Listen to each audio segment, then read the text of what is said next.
There's this old movie and it has Steve Martin and Daryl Hannah in there. Stick with me. I know we're talking about special ed stuff, but I want to give you this example that really is going to lead into what we're talking about today. So in this movie, Steve Martin has this super long nose, like really long, and he finds it hard to drink from a wine glass in the traditional way that one would. So in the scene, Steve Martin asks Daryl Hannah if she has a straw. She does not have a straw for him. So he begins trying different angles to drink from this wine glass. But every time his nose is getting in the way, it's splashy, it's messy, it's all over the place. So finally he gives up and sucks it up, it being the wine, through his nose. Ugh. Using his nose or straw, if she had one, is what we call in the world of special education accommodations. So it was allowing Steve Martin to still drink the wine in the same way as everyone else. He didn't change the wine in any way. He just found a way to consume it differently.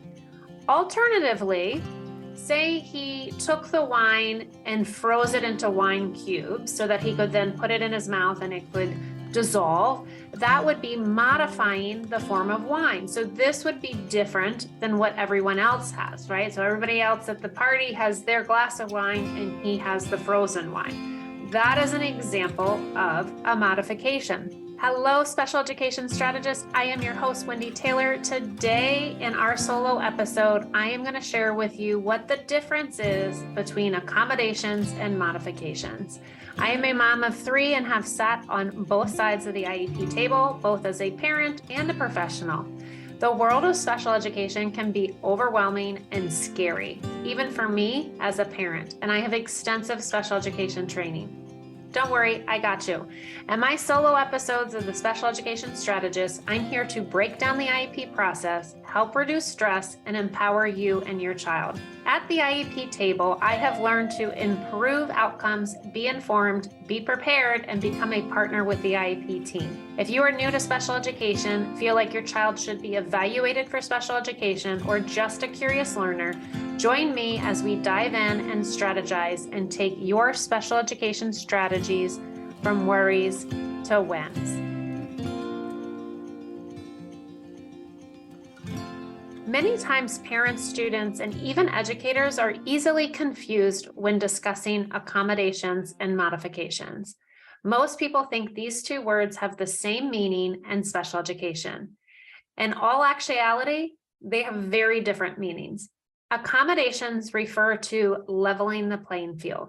Modifications refer to changing the playing field. Program accommodations and modifications are available to children who receive services under IDEA or Section 504 of the Rehabilitation Act. So accommodations and modifications are types of adaptations that are made to the environment, curriculum, instruction, or assessment practices in order for students with disabilities to be successful learners and to actively participate with other students in the general education and the school-wide activities. Accommodations are changes in how a student accesses information and demonstrates learning. Accommodations do not substantially change the instructional level, content, or performance criteria. The changes are made in order to provide a student with equal access to learning and an equal opportunity to show what they know and they can do. So examples of that may be accommodations of the presentation of learning, instructional strategies, students' response format, time, scheduling, equipment, assignments, structure, or paper type of work. Modifications are changes in what a student is expected to learn. So how is the accommodations? Modifications are the what.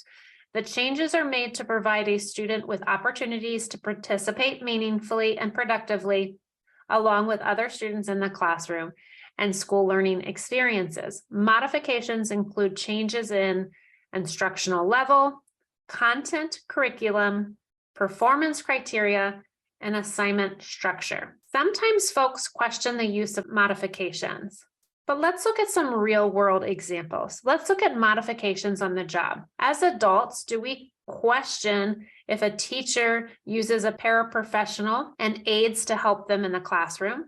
Executives use assistants to help with their daily duties. Assistants also use computers to aid in drafting letters and documents. These modifications allow us to be effective and efficient.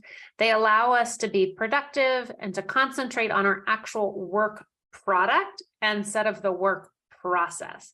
So in the grand scheme of things, these modifications are relatively modern items. For example, today we drive to work instead of walking. Cars are modifications that allow us to get to our destination quickly and comfortably and efficiently, well, for the most part, right? Or we wear glasses that modify our vision and allow us to see better. So the real question that we should ask, perhaps, is whether making modification is fair, but what will be lost if you provide modifications to this child? What is the right thing to do for this individual child? Will this child be able to focus on learning instead of the condition that causes the child to need the modifications? To kind of recap, some students with disabilities, they need accommodations or modifications to their educational program in order to participate in the general curriculum and to be successful in school.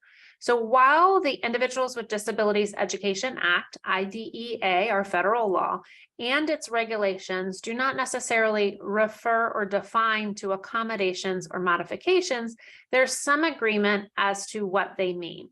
So an accommodation is used to allow students to complete the same assignment or test as their same age peers, but with a change in the timing, format, setting, scheduling, response, or presentation. This accommodation does not alter in any significant way what the test or the assignment is measuring. Another example could be an accommodation including a student who is blind taking a Braille version of the test, or a student is taking a test alone in a quiet room. A modification is used as an adjustment to an assignment or a test that changes the standard or what the test or assignment is supposed to measure. Examples, again, of a modification include a student completing work on part of a standard or a student completing an alternative assessment that is more easily achievable than the standard assignment. Needed modifications and accommodations should be written into the student's individualized education plan or program, that's your IEP, or your Section 504 plan. These changes should be chosen to fit the student's individual needs. It's important to include that the student, if appropriate, when discussing needed accommodations and modifications, asking the student what would be helpful is always a great first step. That leads me to what we have on our website to help get you going. You know your kids best. You know if they're struggling, thriving, if they're happy or losing hope. If they understand or completely lost, the question is, what now? If you're not sure what steps to take to help your child succeed and need a starting point, take my free quiz. After answering some simple questions about your child, it will guide you towards that first step in helping your child be the best they can be. Again, I am your host, Wendy Taylor. I am passionate about helping families bridge learning gaps, access special education services, and create killer kick-butt IEPs and support documents. Thank you again for strategizing with me and spending your precious time listening. If you've loved what you've heard, share this episode with a friend and give us a like and follow at Learning Essentials. I hope this helps make it a good day. Bye for now.